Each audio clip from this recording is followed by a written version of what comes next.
everybody. Welcome to Haunting Live Podcast, Isolation Podcast number 8 we are up to now. Hope everybody is doing really well through the isolation, lockdown, whatever you want to call it, through this unprecedented times that we're experiencing this COVID-19 outbreak. So we're doing fine here. We want to welcome you guys to our number 8 podcast. We've been doing this for quite a few weeks now since we started our isolation.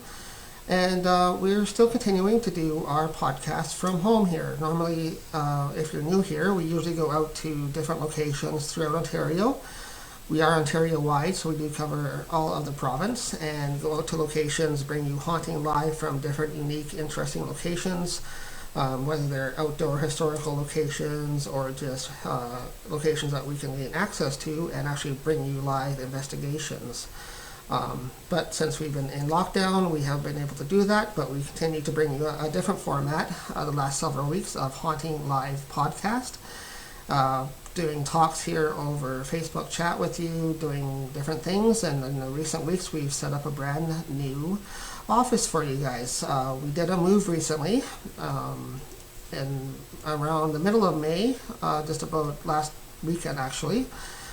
We moved to our new location, away from our old location that had a few problems here and there, so we wanted to get something new, something better for us, and something that we would be able to continue doing Haunting Live Podcast here with you guys from. And tonight we are actually finally all set up into our brand new studio here. We hope you enjoy the new look, the new feel of Haunting Live Podcast, and hope you enjoy the content that we bring you. Tonight we do have a very special guest on here with you guys tonight. We are going to be interviewing her. She runs a spiritual service and her name is Deanna Brown Furlong, and she's one of our close friends. We do a lot of work with her out in the field, and we're going to bring her on in just a little bit later on, and after we finish a brief talk with you guys first. So like I said, hope you guys are doing well through the isolation, lockdown, whichever you're calling it, and are managing things okay. Things are going good here with us. We're still both working at home. I'm working from home as well, and Chris is at home still too. So we're just finished a move into the new studio, like I was mentioning. About a week ago we just moved. That's why last week we did not have a podcast for you guys, unfortunately, but we're back this week with a brand new guest for you, and it went really well. So we're all set up in our brand new studio here. That's the first bit of news. Second bit of news that we want to share with you guys tonight is we have a brand new website also for you guys to check out. During the downtime, we decided to revamp and update the website to something that we been wanting to do for a while. And we just had the time and availability to revamp the whole site, including a brand new domain name for it. So you can now reach our site by going to HauntingLivePodcast.com or still use the old address of ogpsfilming.ca. So both of those website addresses will get you to our brand new website and layout, and some new features on there for you guys to check out. It's all fed through social media on our new website, so you can check out our Facebook feeds, our YouTube feeds, and our Twitter feeds and stuff like that. So you can go directly there, get all of our latest content directly onto our website. Another unique feature that we wanted to have included on the website was our upcoming events for you guys to check out. So we have our upcoming events also fed through the Eventbrite app that's on the website, so you can buy tickets for our upcoming public events now directly through our website with Eventbrite. So that's another cool feature. You can just go right there and buy tickets. And welcome everybody to our podcast. I see some people coming in chat now. How are you guys doing? So so go check out our website and share it if you guys can for us. That would be great. Go check out HauntingLivePodcast.com, or our old website address still works as well, which is ogpsfilming.ca. So we welcome you to check that out, share our social media posts, and get our information and podcasts and videos out there a bit more. So, okay, so other than that, that's about all I want to touch on. Just one other quick thing. The first day that we moved in here to our new home/studio, it was a very cool day because I don't know if you guys had a chance to view them, but the snowbirds actually flew across Canada And the very first night that we moved into our new place here, they flew right by our building. They pretty much buzzed our building. So we were pretty much at direct eye level of the snowbirds as they flew right by the city. So that was a really cool, unique thing to remember, memory for our brand new place here and our brand new studio, to have the snowbirds coming across our window pretty much. So that was a cool thing. Otherwise, everything's going great here. We're staying safe. Hope you guys are too. And keep safe. And we'll continue bringing you guys Haunting Live podcast every week here at Saturday at 8 o'clock. So we have a whole bunch of guests actually lined up for you guys up until June, I think it is right now, Chris? Yeah. Sorry for that. Yeah. So we have a whole bunch of guests lined up for you guys. We have some more people coming on that we're going to be doing interviews with and sharing their services, what they do in the field, same thing that we do and stuff like that. So we're going to have a bunch of guests up hopefully till at least June. And if you guys like this format, we'll continue doing this format for a while. So thank you very much for tuning in tonight. So with that, we will continue on with the podcast here tonight. We'll get Deanna Brown Furlong, our special guest for tonight. We'll get her on here in a moment.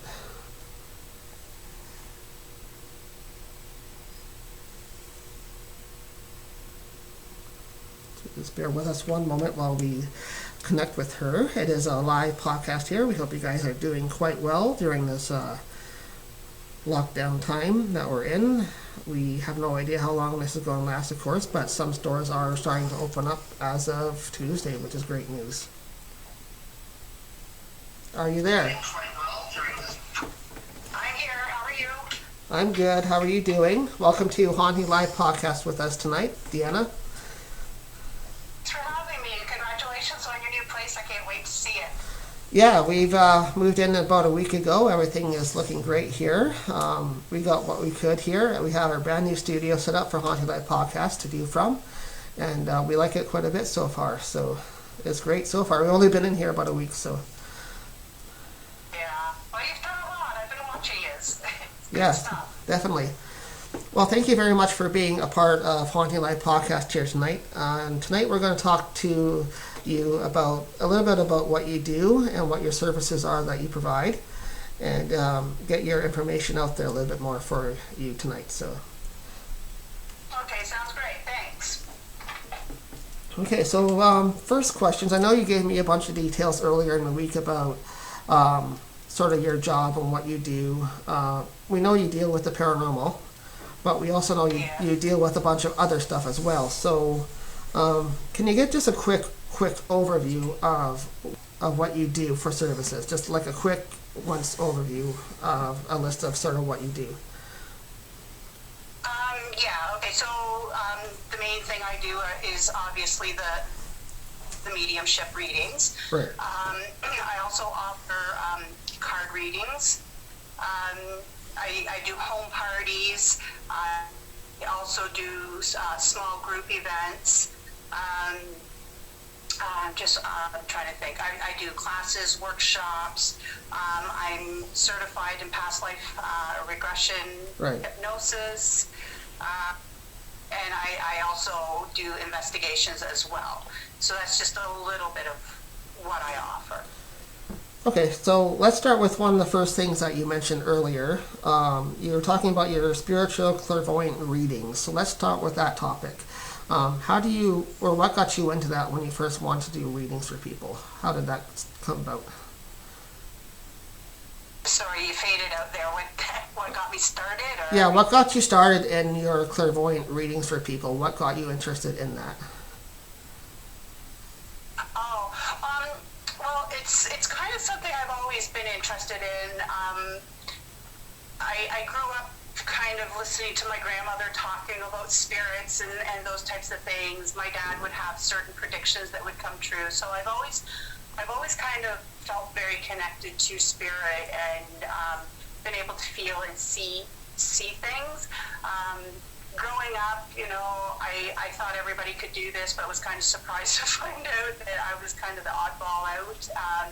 So I put it away for a while, and then probably, I don't know, late mid to late 30s, I really started thinking about it again, and I met a woman, and she introduced me to the whole world of spiritualism and how it works, and I started doing some development classes to learn how to actually work with the ability in a way that was uplifting and loving instead of scaring people and doing that type of a thing. So, yeah, that's kind of how I started, but I've always just been very interested in this.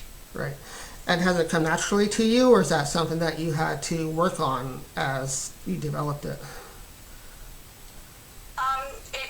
It did come naturally to me, but I found that I was the type of person that I always overthought everything because I always compared myself to everybody else. So I would sit there and I would be like, oh, I'm not physically hearing them. I'm not physically seeing them. So I'm not a medium. So that's one of the reasons I decided that I wanted to help people learn how to do this, because I went for a long time thinking that I was doing it wrong when all along I was doing it right, but I was just doing it my own way. So for me, the development and the training was just really good because it helped teach me how to ground, focus, know my symbols, that type of a thing. But I've always just been that type of person that people just kind of gravitate to, and they tell me their life story, and I always seem to have the right answers for them. So now I just realize that I've always kind of worked with that energy. I just didn't know how I did it. Right. And how long did it take you to develop those skills? Like, was it a long process, or did that happen kind of quickly for you? For me, for me it was a fairly long process. I would say to get me to the point where I was comfortable going out on my own and working on my own, it took probably about a good 15 years. Again, just because I didn't really have the confidence in myself, but with some help from some really good friends and very good mentors, I was able to get out there and just start doing it. So that's the one thing I always like to tell people is, don't beat yourself up over this. Don't sit there and try to compare yourself to other people, because we're all really unique. As you know, we all do things in our own way, and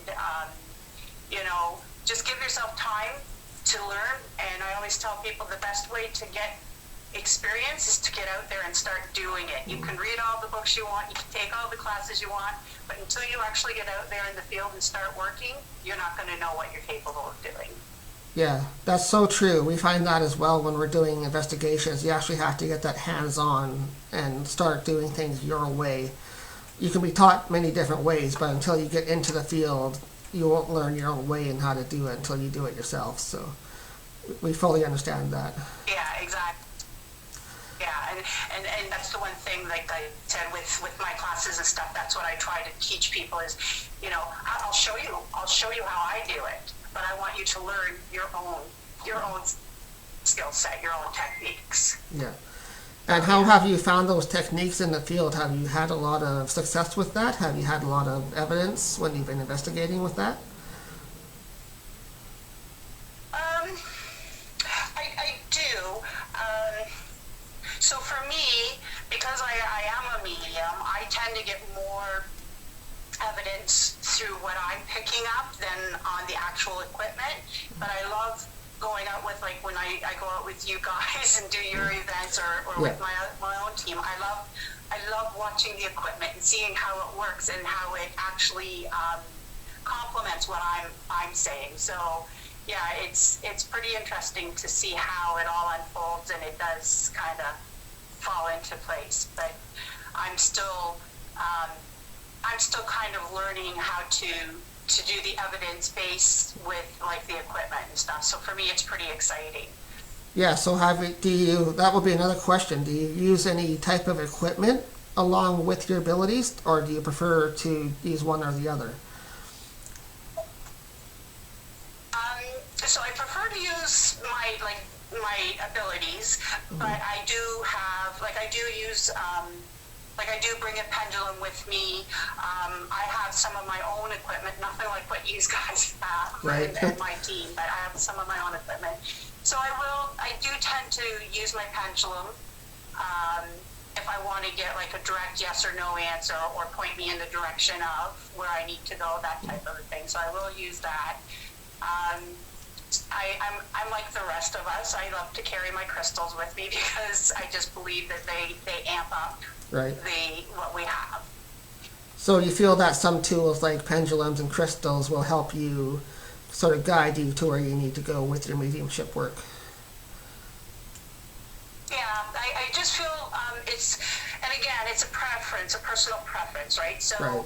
you know, a certain stone might make me just feel like I have a little bit more confidence or protection or that type of thing. So it's just, you know, it changes up. One time I might grab like an amethyst and oh gosh, what am I talking? Quartz, clear quartz. Yeah. Or another time it might be, you know, like the whole shebang. Right. So it's just whatever I feel I want to be with. Right. Do you find certain crystals work better than others for you? Like, are you into certain kinds, like quartz or amethyst, like that? Yeah. My favorite, and I can never ever say it right, is labradorite. Oh, okay. That's one of my favorites. Amethyst has been my go-to forever because it was my birthstone, Oh, and yes. I didn't understand why but I really like amethyst, and I do always love to have some type of like a hematite or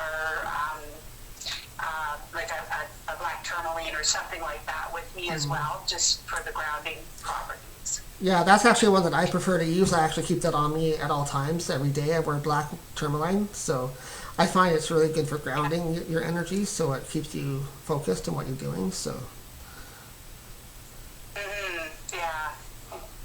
yeah, I prefer that one as well. So okay. Besides doing the investigations and the readings, you were also mentioning to me too that you also do spiritual counseling. So is that sort of different from person to person compared to your readings? Yeah, so it's not that I'm like trained in spiritual counseling. It's kind of like a little joke I have kind of amongst my friends or some of my clients, because a lot of times people will come to me and they'll tell me like they'll just tell me like their deep dark secrets type of thing, and, yes. and then they'll be like, oh my god, I can't believe I just shared that with you. And I find that again, I've had a lot of life experiences myself that haven't been so nice, or haven't been so you know, uplifting. So I have empathy for people, so I can actually help them through certain things and help them understand maybe why this is happening. Right. And the other I call myself a counselor is because I am a retired psychiatric nurse as well, right? So I kind of pull that all together. So a lot of times when people come to me for a reading, they'll get their messages, but then I also feel like, okay, now I've got to help them. I've got to give them some advice on how to go on their spiritual path, or how to connect with spirit on their own. Right. And that's also a big part of it too, that I don't think some people understand about the paranormal field, especially when you're dealing with private clients or investigations, that you have to have a certain level of, I guess, intrigue into their personal life as well, I want to say. Like you said, you have some kind of, you got to know the difference between mental and paranormal. So you need to know if it's a mental issue or if it's like a paranormal issue only. And having that training can definitely have a leg up on the investigation, whether it's an investigation or you're just dealing with a client like that 101, right? So.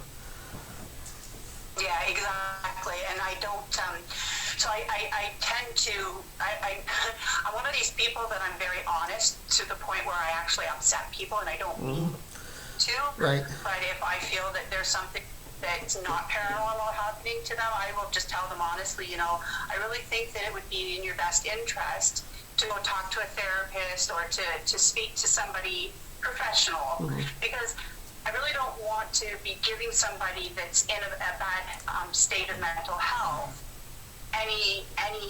misdirection. I don't want to set them on a wrong course, or it can frighten people, right? Yeah. So I would rather just say, you know what, I'm not the person you need to come to right now. You go get this figured out, and when you get that sorted out, come on back and we'll talk.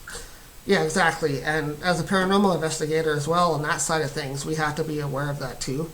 Because a lot of times people think they're having paranormal experience when really it could be a mental issue. So it's really a fine line when you're dealing with clients directly like that. So definitely. Yeah. And I also say too, it's such a fine line from, like when I worked at the hospital, I used to say to the clients, it's such a fine line from me being on this side of the medication cart to being on that side of the medication cart. Nobody is spared from mental health issues as far as I'm concerned. We all deal with it at one point in time in our lives. Mm-hmm. Okay? So I just believe that the work that you and I and Chris and anybody that does this work, if we do it in a way that's ethical, we're going to be able to help more people, Yeah. So I'm the type of person, like, people will say to me, well, how often can I come for a reading? Can I book a reading week? And I have to say to them, no, I'm sorry. The least 3 months, but I would prefer you wait 6 months to a year, because I don't want to be that person that's, having people dependent on me. I want to give them the tools that they need to be able to go on and do what they need to do with their lives. Yeah, and they don't want to grow so dependent on you that they're calling you every week or whatever for advice or something. So, yeah. Yeah, and when I first started, that used to be what I would get. Like, I remember one lady would send me messages every day asking me what outfit she should wear to work, and I finally had to kibosh it. It was like, you have free will, you have your own, your own mind. Use that. You don't need to be dependent on somebody else to make your decisions for you. Yeah, exactly. You have to allow people to grow at their own pace, and that's part of the paranormal field, is allowing people to grow and teach people. That's one thing we try to do as well in our field, in our area, is try to teach people how to deal with things. So we can show you the tools, we can show you fun things to use, we can show you techniques and stuff like that, but in the end you're going to have to figure out what's best for you to use. So whether it's mental stuff like mediumship, or is it tools that you want to play with, or what. So we try to teach people the difference in that. So yeah, and you were actually one of the first paranormal investigation group that I actually really got to go out and work closely with at the house in Milton. Right. And I loved the way that you were, you talked about the equipment, how it worked. You showed people, you let people actually use the equipment themselves, carry it around, It made for a very informative experience all the way around. So that's why I kind of gravitate towards you guys, because you have the same type of thought process as I do. Like, let's teach people instead of holding ourselves up going, I know everything. So we just finished talking about spiritual counseling and sort of how that works with you and your clients. Let's lead on to the next part of what you do, which is workshops. So what type of workshops do you hold for your clients? So usually things like, introduction to spirit communication, symbolism, how to work with your symbols, how to make a symbol journal, working with your chakras. I'm just trying to think of some of them. Empath, how to protect yourself when you're an empath. I'm just trying to think. I've got about 14 or 15 different little workshops that I do. So okay. I'm just trying to think. I do a little bit of. This is for like more people, like more advanced. So like out of body experience, that type of thing. Those types of things. So it's just things that I have found interesting that I kind of offer up to people. And one thing that you did mention earlier too was past life. Is that part of your workshops, or is that more of a client one-on-one thing? So when I've done before in groups, so I used to have a group of people that would come to my house every week, and we would do something each week, and that was part of that. So we would do a little bit about hypnosis, how it works, the meat and potatoes of hypnosis, and then I would do a past life regression hypnosis on the group, Right. and then we all got to share our experiences with that. And so I'll be honest, when I first heard about past life regression hypnosis, I thought it was a bunch of hooey Right. stuff, but it's actually very interesting because you can actually heal your life now from past lives. So a lot of times we carry things from our past lives, like certain fears, phobias that happened to us in past lives that we allow to affect our lifetimes now. So when I'm working with people doing the past life, that's something that I might be able to help them with, and just say, you know, are you having issues in this lifetime that would have happened, what you've seen in your past life? So that can help remove some blocks for people. Right. Sort of like a guide for their future, sort of relive the past in order to move on to the future. So. Yeah, exactly. And did you have to do any sort of specialized training for that, or was it something that you sort of developed on your own technique, how to do it your own way? I actually did a course in Lilydale in Buffalo, New York. All right. With I can never pronounce his name either, Dick Septon.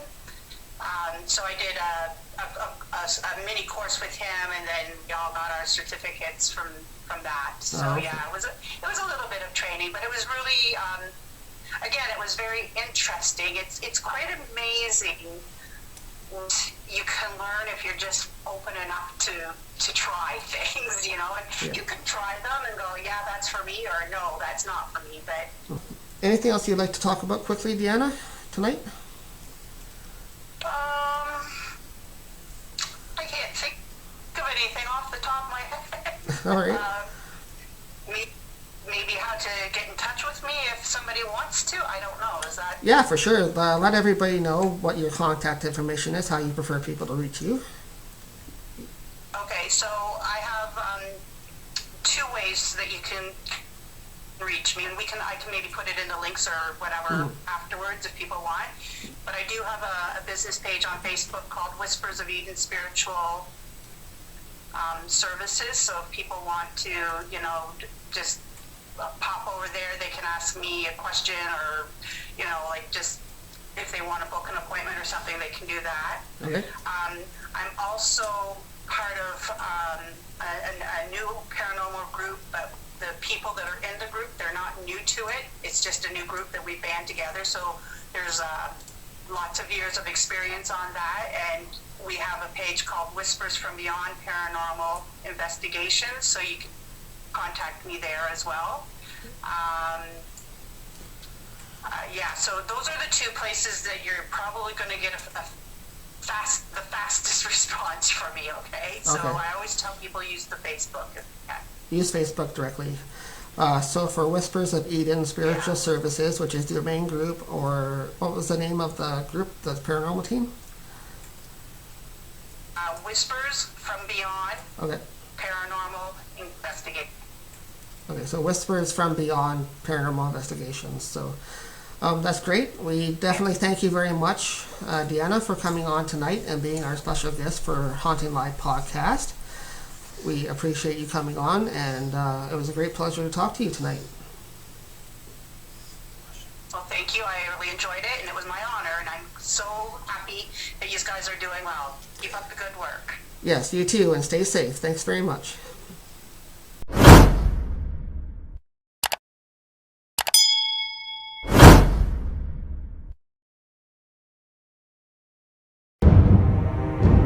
Be sure to click and subscribe and help out with Patreon. Check us out at ogpsfilming.ca.